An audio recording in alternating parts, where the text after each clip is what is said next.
mar kuonde timo ohala. Kane watwak kodgi mach manyomuoch nyoro to giwacho ni pok giyudo kony e yor reso ohala. Be untiere koda chenro mar konyo jogo mawito mwandu e mach? Yeah, for example, ka wacho matoi kane wabedo piny gi market joma uchungne market to gi sectors mantiere county government ne wa agree ni mondo mi wakony jok matimo ohala kanyo nyaka wabed gi yo ma mtokni mag mach nyalo donjogo. Kane wabedo gi chenro maduong' ma wang'iyo ne kaka sectors magwa, wan gi jomo chungne market, wan gi planning department, wan gi roads and public works. No geto ni mondo ger yore e iye kuondgi mondo mi bedni ka gimoro timore to jowa nyalo donjo. Mana achiel kuom gima nomiyo mach matoi nowang'o almost the whole market nikech onge access. To bende nitie chudo mochiwo ne joma oyudo lal tok mach?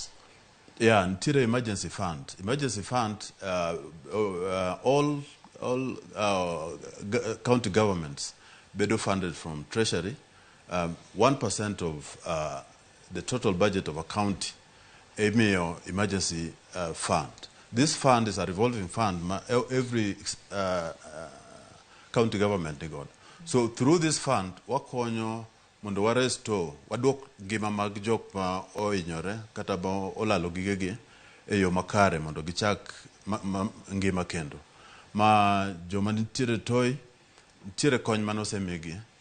To nitiere kony ma ibro migi ka giseyiere gi kaka wanyalo gero ne giyore manyalo kadhe e toi market kendo ka wa structure the market e yo moro ma wa plan the market ma ok ni gik moko nywandore kuond mitede ne ka gik moko ne ka nikech kuond mitede go ma medo gine mag mach nikech ka ji wigi owil gi gik ma gitiyogo ka gitedo miyo kuonde koro wadwa ni waket ni ka kuonde michieme gi kuonde mitede nitie this side, then kuonde mag lewni ni koni, kuonde mi ing'iewe kata wuoch ni the other side.